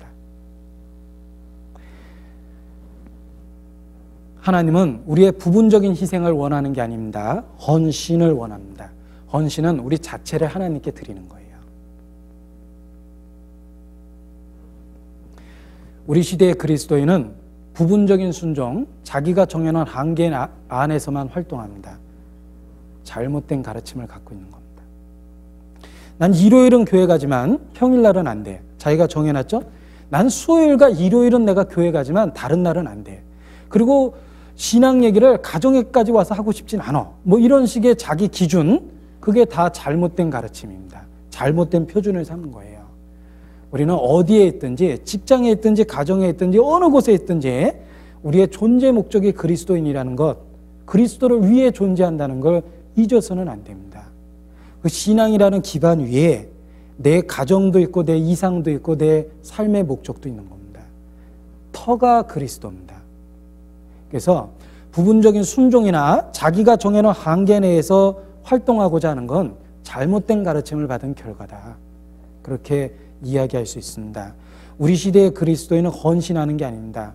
어떤 의미에서 헌금도 어떤 그 헌신적인 의미보다는 우리 시대의 그리스도인은 누군가의 말처럼 팁 같은 헌금을 합니다. 팁 줘보셨죠? 푼돈을 쪼개서 주는 게 팁입니다. 기분 내키면 주고 기분 나쁘면 안 줍니다. 헌금을 그런 식으로 하는 사람도 많아요. 자기 그냥 기분 내키는 대로 하는 거죠. 잘못된 기준을 갖고 있어서 잘못된 생활이 된 겁니다. 하나님은 우리의 모든 것을 원하십니다. 부분적인 것은 불순종입니다. 온 마음으로 그를 사랑하고 우리의 존재 목적을 그분에게 드리기를 원하십니다. 자, 또한 거짓 선지자는 보십시오. 오해해서는 안 됩니다. 졸면서 들으면 틀림없이 오해합니다. 먼저 깨워드려야 되겠어요. 보십시오. 예수님 믿어서 천국 가는 게 아닙니다. 제가 큰일 날 얘기를 지금 했죠? 다시 한번 얘기해 보겠습니다. 정확하게 얘기하면 예수님 믿어서 천국 가는 게 아니고요. 예수님만 믿어서 천국 가는 겁니다. 근데 불행하게도 거짓 선지자의 거짓된 가르침은 예수님에다가 플러스 알파가 많아요. 자기들의 특별한 교리나 자기들의 가르침이나 자기의 생각을 더합니다. 예수님에다가 여러 가지를 더했죠? 아닙니다. 오직 예수 그리스도만 믿고 천국에 갑니다. 거기에 추가하거나 더하거나 빼는 것은 합당하지 않습니다. 할렐루야 할렐루야 내가 예수를 믿어 그의 흘리신 피로 뭐죠? 그의 흘리신 피로 뭐죠? 정말 기억이 안 나네요. 아무튼 내가 예수를 믿어 그의 흘리신 피로 구원 얻었네 그랬는데 정말 예수님만 믿어서 구원을 받는 겁니다. 그의 흘리신 피로만 구원을 얻습니다. 거기에 더하거나 뺄 수는 없는 거예요. 그러니까 예수 믿어서 천국 간다고 말은 하는데 실제로 들어보면 자기들의 독특한 교리나 자기들의 어떤 가르침이나 또는 중요한 가르침을 생략하고 가르칩니다. 그것이 거짓 선지자의 특징이라는 거예요. 또한 이 거짓 선지자는 오직 신앙만을 이야기하는 게 아니라 아까 부분적인 순종은 잘못된 거라고 그랬죠? 신앙에다가 재물을 더하고 신앙에다가 세상을 더합니다. 그러나 성경은 재물과 하나님을 겸하여 섬길 수 없다고 그랬죠? 세상과 벗된 것은 하나님과 원수되는 것이라 그랬습니다. 오직 신앙만이 있는 것이지 신앙에다가 재물을 더하고 자기를 더하고 세상을 더할 수가 없는 겁니다. 오직 신앙만 있습니다. 그게 올바른 기준이고 좁은 문이고 생명으로 인도하는 가르침입니다. 근데 그 의미를 퇴색시키고 왜곡시키고 생략한다면 그게 거짓된 가르침이다. 이렇게 얘기할 수 있습니다. 자, 또한 이 거짓 선지자의 가르침은 실질적인 삶의 변화보다는 단지 지식적인 동의가 구원인 것처럼 가르칩니다. 예수 그리스도를 영접하십시오. 말은 맞는 말입니다. 그러나 지식적인 동의가 구원은 아닙니다. 행함 없는 믿음은 죽은 것이라 그랬습니다. 우리 교회에서 만든 달력 8월달 말씀이에요. 행함 없는 믿음은 그 자체가 죽은 겁니다. 단지 지식적인 동의와 고백이 교리에 대한 동의와 고백이 구원을 보장하진 않습니다. 거듭나야 된다고 그랬죠? 삶의 변화가 있습니다. 예수 믿으면 천국 간다는 건 정답입니다. 그런데 그 말의 뜻을 자기도 잘 모르고 다른 사람에게 설명도 안 되는 경우가 많이 있어요. 그러니까 확신이 안 생기고 변화가 안 생기는 겁니다. 상대성 원리는 아주 어려운 이야기입니다. 답은 쉽습니다. 상대성 원리는 E는 MC 자승입니다. 많이 들어본 얘기죠. 오늘 다 상대성 원리를 알게 되었습니다. E는 MC 자승이에요. 에너지와 질량은 등가하다 라고 이야기하는데 상대성 원리는 E는 MC 자승이다. 금방 들었죠? 그렇다고 해서 여러분이 상대성 원리를 다 이해한 건 아닙니다. 다른 사람에게 설명도 안 되죠? 예수 믿어서 천국 간다는 그 놀라운 이야기 속에 성경적인 많은 의미가 들어있습니다. 그런데 어떤 분은 답만 가지고 단지 예수님을 시인하고 동의했다는 거 하나만으로 구원을 받았다고 이야기합니다. 정말 그렇습니까? 그럼 구원받은 이후에 어떤 삶의 변화가 뒤따라왔고 그 예수 그리스도에 대해서 마음속에 어떤 증거가 있습니까? 지식적인 동의만이 절대 구원이 아닙니다. 지식은 사탄도 있습니다. 하나님이 한 분이신 줄 믿느냐? 잘하는도다. 사탄도 하나님이 한 분이신 줄 믿고 귀신들도 믿고 떠느니라 그랬습니다. 유일신에 대한 신앙은 사탄도 있습니다. 아무도 예수님을 못 알아볼 때 귀신들이 알아봤어요. 우리는 당신이 누구인 줄 아오니 하나님의 거룩한 자신이다. 예수님의 신성에 대한 지식이 있었습니다. 귀신도 예수님이 누군지 정확하게 고백을 했습니다. 사도행전 16장에 보면 빌립보의 한 여종이 귀신이 들렸습니다. 그가 바울에 대해서 증거하기를 이 사람들은 지극히 높은 하나님의 사도로서 여러분들에게 구원 얻는 길을 전하고 있다 라고 정확하게 증거했습니다. 귀신도 알고 있었죠? 요한계시록 12장에 보면 마귀가 자기의 때가 얼마 남지 않음을 보고 자기의 때가 얼마 남지 않음을 알므로 크게 분내어 내려갔다라고 되어 있습니다. 마귀도 자기의 종말에 대해서 예감하고 예측하고 있습니다. 마귀도 모든 지식이 있죠? 유일신에 대한 지식도 있으며 예수님의 신성에 대한 지식도 있으며 사도를 알아보기도 했으며 그리고 자기 자신이 멸망할 거에 대한 결과도 알고 있습니다. 그럼에도 불구하고 그는 마귀입니다. 마찬가지입니다. 우리의 지식이 그보다 나은 것이 무엇입니까? 단순한 지식적인 동의가 자기의 영혼을 보장하진 않습니다.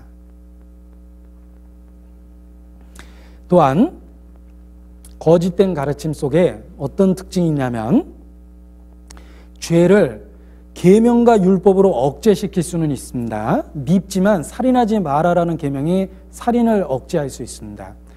마음의 유혹은 있지만 간음하지 말라라는 계명이 행동으로 그걸 막을 수 있습니다. 그러나 성령이 없으면 근본적인 변화가 안 생깁니다.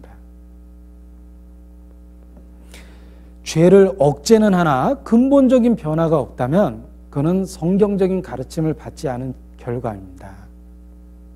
말씀은 우리를 거듭나게 하고 성령을 통해서 우리의 삶의 변화를 일으킵니다. 그러나 그 변화가 없고 변화될 능력이 없고 죄를 억제는 하지만 죄에 대한 싸울 수 있는 의지나 극복력이나 저항력이 없다면 그건 뭔가 타협된 메시지를 들은 결과입니다. 디모데후서 3장입니다.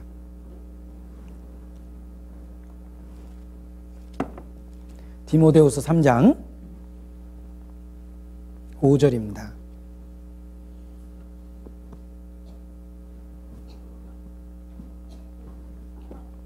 같이 읽죠.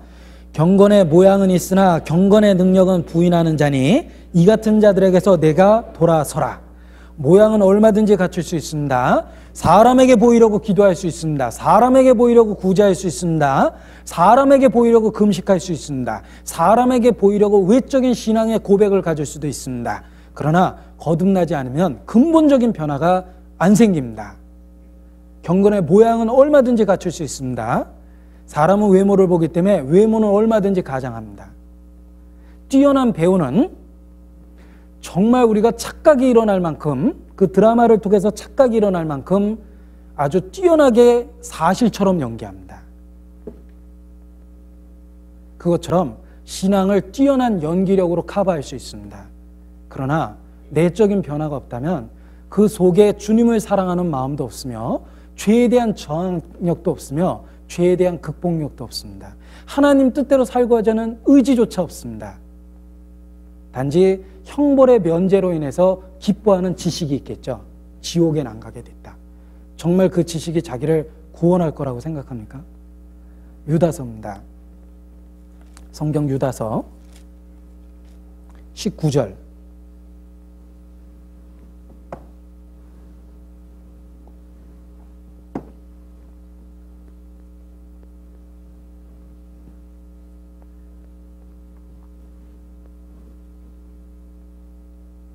같이 읽겠습니다. 이 사람들은 당을 짓는 자며 육에 속한 자며 성령은 없는 자니라. 당을 짓습니다. 마음에 맞는 사람끼리 무리를 져서 다니죠. 또 육에 속한 자며 성령은 없는 자라 이렇게 말씀하십니다. 비슷한 사람끼리 무리를 짓고 비슷한 사람끼리 돌아다닐 수도 있습니다. 하나님의 이름을 거론하면서 다닐 수도 있습니다. 그러나 성령은 없다면 삶의 변화가 없고 죄에 대한 정죄도 없고 책망도 없고 하나님 뜻대로 살고자 하는 의에 대한 열망도 없을 겁니다. 그냥 신앙이 어떤 장래에 대한 대비책 정도로만 생각을 하겠죠. 외면하기는 너무 무섭고 받아들이자니 부담되고 뭐 그 정도 생각할 겁니다. 거짓 선지자는 타협된 메시지를 통해서 타협된 사람들을 위로합니다. 그러나 성경을 제대로 읽으면 타협된 사람을 불안하게 만듭니다. 자기의 영혼에 대해서 떨게 만듭니다. 하나님 앞에 공포감을 느끼게 합니다. 자기 자신을 돌아볼 수 있는 기회를 하나님이 주시는 겁니다. 그런데 정말 불행하고 통곡할 것은 이러한 거짓 선지자들이나 그 거짓 선지자에게 가르침을 받은 사람들이 정말 잘못된 것은 어떤 것이냐면 자기 상태에 대한 깨달음이 없다는 겁니다. 이루어지는 그 순간까지 하나님의 심판대 앞에 도달할 때까지 자기들이 지극히 정상이라고 착각하고 있는 그런 무지 상태에 빠져 있습니다. 그게 정말 통곡할 일입니다. 하나님이 준 최고의 징계는 바로 무지입니다. 그냥 두어라. 악한 자는 그대로 악하게 두고 더러운 자는 그대로 더럽게 두라. 그냥 두어라. 가장 큰 저주입니다. 가장 큰 형벌입니다. 심판날까지 자기가 그런 상태라는 거에 대해서 자기가 이루어진 상태라는 거에 대해서 전혀 깨달음이 없었습니다. 그러니까 그들이 쫓겨날 때 당황하잖아요. 예수님이 내가 너희를 도무지 알지 못한다 그러니까 당황하죠? 아닙니다. 그럴 리가 없습니다. 우리가 주님 앞에서 먹고 마시고 주님은 우리 길거리에서 가르치지 아니하셨나이까? 내가 주님과 얼마나 가까이 있었습니까? 내가 주의 이름으로 선지자 노릇하고 귀신도 쫓아내고 많은 능력도 행치 아니하였나이까? 불법을 행하는 자야, 나를 떠나가라. 그들은 쫓겨나는 그 순간까지 자기가 이루어져 있다는 걸 전혀 예측하지 못했습니다. 그게 최고의 징계요 최고의 형벌입니다. 정말 이루어지는 사람은 자기가 이루어지는 것에 대한 감각이 없습니다. 하나님하고 아무 상관없는 사람이 자기가 하나님 안에 있다라고 오히려 확신을 갖고 살아가기도 합니다. 그들이 정말 심각하고 답답한 건 심판날 그 앞에 갈 때까지 자기가 이뤄진 사람이라고는 꿈도 못 꿨던 거예요. 상상도 못했던 일이었던 겁니다. 그게 가장 큰 징계였습니다. 가장 큰 저주였습니다. 우리 자신은 어떠합니까? 정말 성경이라는 말씀 앞에 그 검 앞에 우리의 삶의 모습을 한번 보십시오. 정말 좁은 길을 가고 있습니까? 좁은 문을 통해 들어왔습니까? 교리적인 문단만 있었던 건 아닙니까? 어떤 삶의 변화가 있습니까? 내가 믿었던 예수님이 내 삶 속에 무슨 변화를 주었습니까? 정말 예수님을 믿고 우리 삶 속에 어떤 변화가 생겼습니까? 자기의 성격에 어떤 변화가 생겼고 삶의 가치와 목표가 무엇이 달라졌습니까? 별로 바뀐 게 없다면 불행하게도 자기 자신은 확신하려는지 모르겠지만 심판날에 이루어질 수도 있다는 걸 일깨워 볼 필요가 있습니다. 정말 슬픈 이야기는 많은 사람들이 자기가 이미 좁은 길 속에 있고 좁은 문을 통해 들어왔다고 착각하면서 이루어지고 있는 겁니다. 수많은 사람이 그러합니다. 그 안에 생명에 아무런 변화가 없는데 자기 자신을 교리로 잠재우고 있습니다. 단순한 교리문답으로 자기 스스로 확신을 갖고 있습니다. 그게 정말 이 마지막 때에 두려운 일이라고 생각합니다. 우리 자신이 정말 좁은 길을 가고 좁은 문을 통해서 들어왔는지, 현재의 나의 신앙생활이 정말 자기를 포기하는 좁은 길을 걷고 있는지 성경을 통해서 확인하고 확증해야 됩니다. 그리스도 없이 살아왔던 우리의 인생이 얼마나 허망합니까? 그 인생을 똑같이 반복하면 정말 어리석은 겁니다. 너희의 지나간 때가 조카도다 그랬습니다. 그리스도 없는 삶이 얼마나 의미 없고 얼마나 우리가 부끄러웠고 얼마나 가치 없는지 그리스도 안에서 처절하게 발견합니다. 그런 인생을 절대 되풀이하면 안 됩니다. 정말 좁은 문을 통해 들어왔다면 내가 걸어가고 있는 길도 좁은 길이어야 된다고 생각합니다. 그리스도를 위하여 고난을 받으면 즐거워하고 그리스도를 위하여 고난을 자처하고 그를 즐거워하고 그가 나와 함께 하심으로 넉넉히 견디고 그런 그리스도인의 삶의 방식을 선택을 해야 됩니다. 혹 자기가 넓은 길 속에 있으면서도 좁은 길 속에 있고 좁은 문을 통해 들어왔다고 착각하고 있지는 않은지 말씀이라는 검 앞에서 예리하게 자기를 판단해 봐야 된다고 생각합니다. 제가 드렸던 말씀은 나는 해당 안 된다라고 얘기할 수 있는 얘기는 그 중에 별로 없는 겁니다. 실제로 크고 작은 차이는 있지만 우리는 다 위선적인 면을 갖고 있습니다. 왜? 죄성이 있기 때문에 그럽니다. 우리 다 양심을 파고드는 아픔이 있는 말씀을 제가 실제로는 드린 거예요. 그 위선으로부터 우리를 벗어나게 하시는 것이 현재 우리에게 있는 성령의 역사입니다. 복음에 대해서 말하는 것만으로 끝나는 게 아닙니다. 복음에 대해서 듣는 것으로만 끝나는 게 아닙니다. 내 말을 듣고 행하는 자가 복이 있다고 그랬습니다. 복음은 문과 길을 이야기합니다. 보십시오. 문은 일회적입니다. 들어오면 됩니다. 그러나 길은 계속해서 가는 거예요. 정말 좁은 문을 통해서 들어왔다는 증거는 좁은 길을 가고 있다는 걸 통해서 확증이 됩니다. 왜? 좁은 문을 통해서 들어온 길은 좁기 때문에 그래요.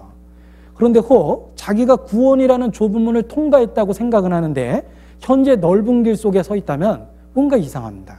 그럴 리가 없습니다. 좁은 문을 통해서 펼쳐진 길은 역시 좁은 길입니다. 문을 통해 들어와 보니까 좁은 길이라는 고난의 길이 있는 겁니다. 그런데 구원은 받았다고 이야기합니다. 좁은 문을 통해 들어왔다고 얘기하죠. 그런데 길이 넓다면 이상한 거예요. 많이 이상한 겁니다. 예수님을 믿는다라는 말이 일회적입니까? 단회적입니까? 아닙니다. 우리가 정말 믿은 날 일회적으로 구원을 받았지만 구원은 지속되며 하나님과의 관계는 계속적입니다. 믿는다라는 말은 믿은 그날부터 이어져서 현재까지도 믿고 있는 것이며 앞으로도 믿는 겁니다. 좁은 문을 통해 들어왔다면 좁은 길을 가는 게 당연한 거예요. 말씀을 듣고 행하는 자가 복이 있다고 그랬습니다. 정말 행하는 능력이 있습니까? 그 행하는 능력은 성령만이 그것을 가능하게 하며 정말 거듭난 사람 속에 성령의 역사가 있어서 우리의 의지를 굴복시키고 그 길로 끌어갑니다. 너희가 나더러 주여 주여 하면서 어찌하여 나의 말은 행치 아니하느냐. 예수님이 당대의 사람을 꾸짖으셨습니다. 우리가 예수님을 주라고 부르는데 현재의 삶의 모습은 자기 마음대로 살아가고 있다면 아주 악한 겁니다. 로마 병정들이 예수님을 어떻게 조롱했습니까? 예수님께 홍포를 입혔습니다. 빌라도도 헤롯이 예수님에게 빛난 옷을 입혔죠.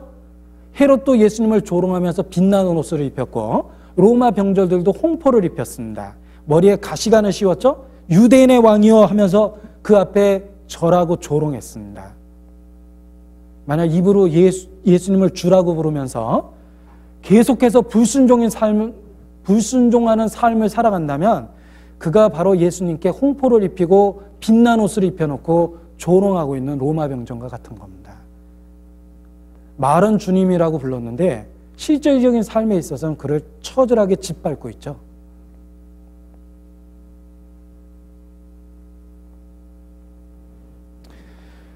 우리가 예수님을 주라고 불렀다면 우리의 삶 속에 있어도 그분이 우리의 주가 되는 것이 옳습니다. 마땅한 거죠. 당연한 겁니다. 우리는 그 말에 마음 중심에서 아멘할 수 있습니다. 그리고 혹 우리의 불순종하는 삶을 기억하고 그 불순종에 대해서 슬퍼하며 그 죄로부터 벗어나기를 정말 원합니다. 성령은 우리에게 그러한 소원을 주고 그렇게 역사하십니다. 마태복음 다시 돌아와 보겠습니다.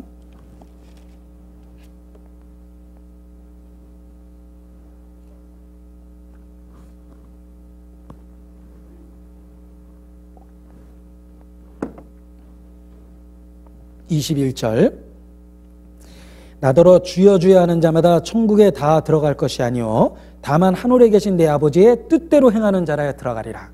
아버지의 뜻대로 행하는 자가 들어갑니다. 자, 그런데 이 말은 이중적인 의미가 있습니다. 아버지의 뜻이 무엇입니까? 우리의 아주 그 명석한 기억력은 대번에 요한복음 6장을 생각나게 합니다. 정답이야 잘 알고 있죠. 같이 찾겠습니다. 요한복음 6장입니다. 아버지의 뜻이 무엇입니까? 요한복음 6장입니다. 6장 40절입니다.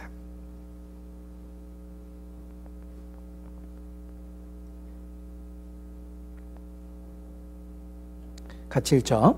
내 아버지의 뜻은 아들을 보고 믿는 자마다 영생을 얻는 이것이니 마지막 날에 내가 이를 다시 살리리라 하시니라.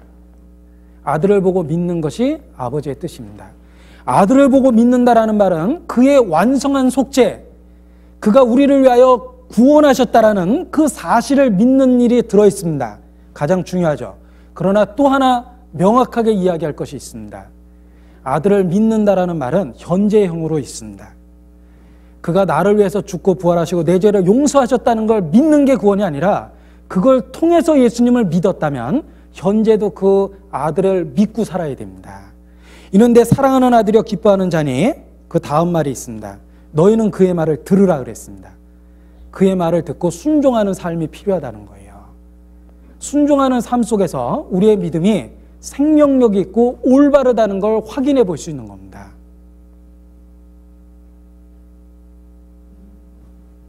아들을 믿는다라는 말은 완성한 속죄뿐만 아니라 현재 우리의 삶 속에서 그가 주와 우리의 삶의 주인이 되셨으며 우리의 삶을 다스리고 있다는 걸 믿고 순종해야 될 것도 일깨워주고 있습니다. 아버지의 뜻대로 행하는 자가 하나님이 약속한 나라에 들어가게 됩니다. 그래서요, 자 보십시오. 좁은 문이 있고 좁은 길이 있었습니다. 그건 한마디로 예수님이죠. 요한복음 10장입니다. 요한복음 10장 9절.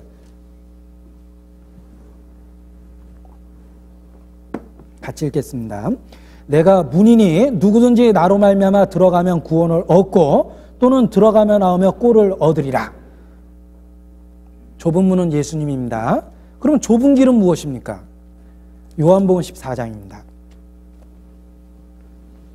6절. 같이 읽겠습니다. 예수께서 가라사대 내가 곧 길이요 진리요 생명이니 나로 말미암지 않고는 아버지께로 올 자가 없느니라. 예수님은 문이시며 길이십니다. 문이라는 건 한 번 들어가는 겁니다. 일회적인 겁니다.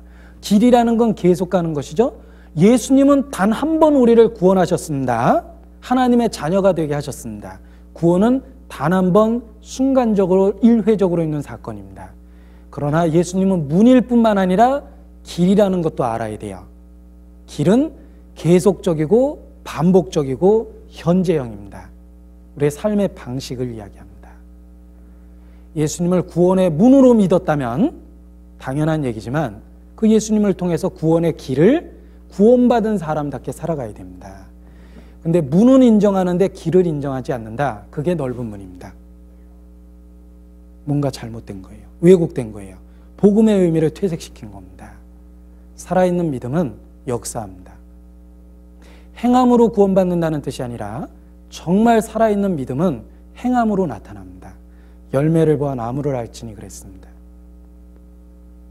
그래서 정말 내가 믿었던 그 예수 그리스도, 내가 믿는 그 예수 그리스도가 내게 구원의 확신을 주었을 뿐만 아니라 내 삶에 무슨 변화를 줬는지 자기를 다시 한번 확인해 보십시오. 거짓 선지자를 삼가라 그랬습니다. 타협된 가르침 앞에 자기 신앙을 묻어두면 안 됩니다. 도박하는 거예요. 정말 내가 좁은 문을 통해 들어왔는지 현재 걷고 있는 좁은 길을 확인해 보면서 신앙을 일깨울 필요가 있습니다. 우리의 믿음이 살아있는지 성령이 증거해주는 믿음인지 우리는 성경을 통해서 하나님 앞에 다시 한번 확인하고 확증해야 될 거라고 생각합니다. 주님 오실 날 정말 가깝다고 생각합니다. 더 강조해서 얘기하고 싶지만 혹 많은 사람들이 오해할까 봐 강조하고 싶지만 그냥 쓸 수 있는 표현을 쓰면 주님 정말 문 밖에 계시며 주님 오실 날이 아주 가깝다고 생각합니다. 이러한 때 정말 내가 성경적인 크리스찬인지 성경적인 믿음을 갖고 있는지 내가 믿은 믿음이 좁은 문이며 내가 걷고 있는 길이 좁은 길인지 자기를 일깨우고 확증할 절대적인 필요가 있다고 생각합니다. 같이 기도하시겠습니다. 아버지 하나님, 우리 중에 아무도 이루어지는 자가 있기를 원치 아니하고 주님께 간절히 기도합니다. 자비를 베풀어 주시옵소서. 주님, 우리에게 놀라운 복음을 허락해 주셨습니다. 우리가 복음을 듣고 복음을 의지하여 살아가고 있습니다. 그러나 혹 헛되이 믿는 자가 없도록 우리 가운데 한 사람 한 사람 살펴주시고 우리의 믿음을 진실되게 가질 수 있도록 주님 도와주시기를 기도합니다. 우리는 주님 앞에 어리석고 또 많은 죄성을 갖고 있습니다. 혹 우리의 신앙이 타협될까 두려울 때도 있습니다. 주님 말씀으로 우리를 일깨워 주시고 우리의 믿음을 다시 확인하고 확증하여 주시옵소서. 오직 주님만을 바라보고 주님만을 의지합니다.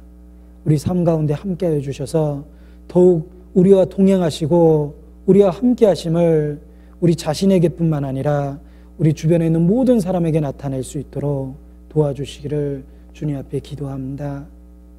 이 모든 말씀을 저희를 사랑하시고 우리를 구원해 주신 예수님의 이름으로 기도드렸습니다. 아멘. 네, 찬송하시겠습니다. 찬송가 옳은 길 따르라 의의 길을 라는 찬송가가 있습니다. 네, 265장 같이 하시겠습니다.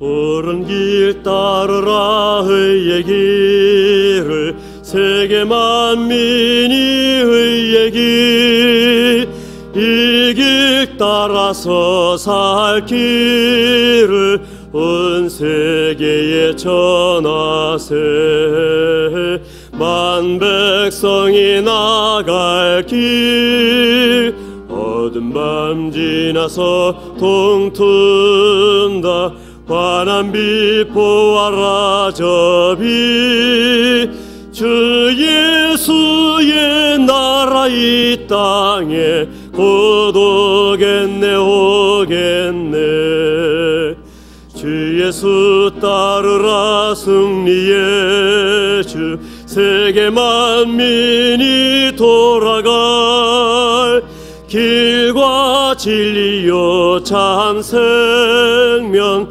내 창검을 부수고 다 따르라 화평왕 어두운 밤 지나서 동튼다 환한 빛 보아라 저 빛 주 예수의 나라 이 땅에 곧 오겠네 오겠네 놀라운 이 소식 알리어라 세계 만민을 구하려 내 주 예수를 보내신 참 사랑의 하나님 만 백성이 따를 길 어두운 밤 지나서 동튼다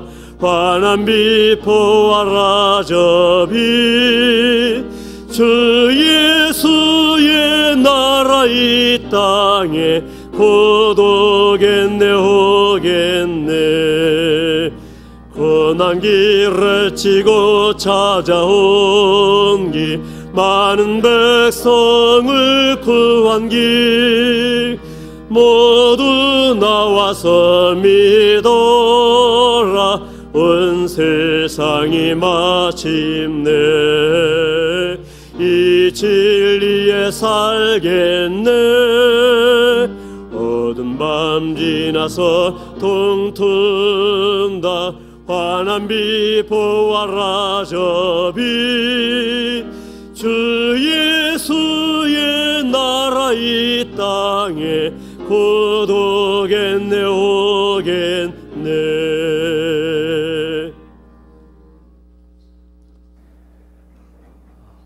광고 말씀 없습니다. 예, 마치겠습니다. 안녕히 돌아가시기 바랍니다.